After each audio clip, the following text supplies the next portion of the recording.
अस्सलाम वालेकुम दोस्तों, कैसे हैं आप सब। उम्मीद करती हूँ कि खैरियत से होंगे। आज आपके साथ मैं शेयर करने लगी हूँ आलू और बंद गोभी के सालन की रेसिपी, जो कि लंच या डिनर दोनों में बहुत मज़े का लगता है। तो उम्मीद करती हूँ कि आपको ये रेसिपी पसंद आएगी। तो आइए इसको शुरू करते हैं। तो इसके लिए सबसे पहले एक पैन में हम थोड़ा सा ऑयल, तकरीबन 4 to 5 टेबल स्पून ऑयल लिया है, और इसमें हम 2 मीडियम साइज़ के जो अनियन हैं वो काट कर डालेंगे और इसको हम 1 से 2 मिनट के लिए सौते करेंगे। और इसके बाद इसमें हम ऐड करेंगे 1 टीस्पून सॉल्ट और हाफ़ टेबल स्पून इसमें हम ऐड करेंगे ज़ीरा, और इसको 1 से 2 मिनट के लिए कुक कर लेंगे। और इसके बाद इसमें हम ऐड करेंगे एक कटा हुआ टमाटर, और इसको 1 से 2 मिनट के लिए दोबारा से हम कुक कर लेंगे।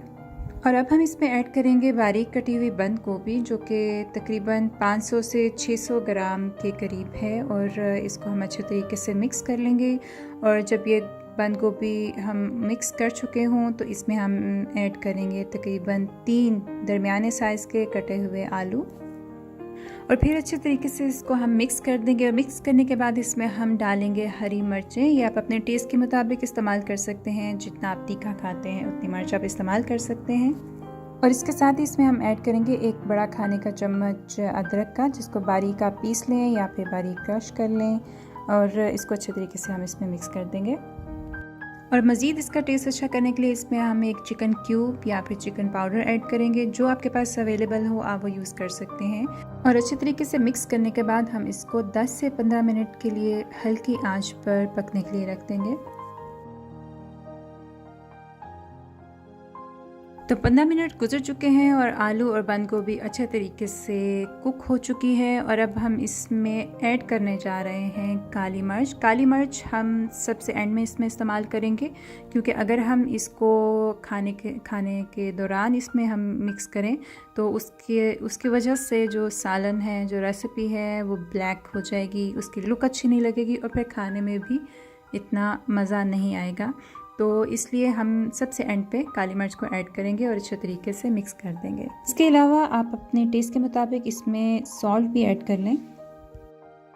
तो फ्रेंड्स, सिंपल से इंग्रेडिएंट्स के साथ ये रेसिपी अच्छे तरीके से कुक हो चुकी है, तैयार हो चुकी है। तो आइए अब हम इसको सर्व करते हैं।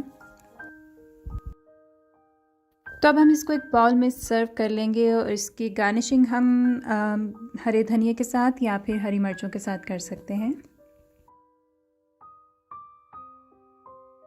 और आप इसको खा सकते हैं गर्मा गर्म चपाती के साथ, या फिर नाश्ते में पराठे के साथ, या फिर उबले हुए चावलों के साथ आप इसको सर्व कर सकते हैं। साथ में सलाद या रायता, जो आपका दिल करे आप वो यूज़ कर सकते हैं। तो उम्मीद करती हूँ कि आपको आज की जो मेरी रेसिपी है वो पसंद आई होगी। बहुत सिंपल इंग्रेडिएंट्स हैं, आप इसको घर में ज़रूर बनाइए। जो बिगनर्स हैं, खाना बनाना सीख रहे हैं, उनके लिए भी ये रेसिपी बहुत सिंपल है, सर्दियों की रेसिपी है। तो उम्मीद करती हूँ कि आपको जो मेरी रेसिपीज़ हैं वो पसंद आ रही होंगी। कमेंट करना मत भूलिएगा। इंशाल्लाह एक और अच्छी और मज़े की रेसिपी के साथ आपकी खिदमत में फिर हाजिर होंगी। तब तक के लिए इजाज़त दीजिए। अल्लाह हाफ़िज़।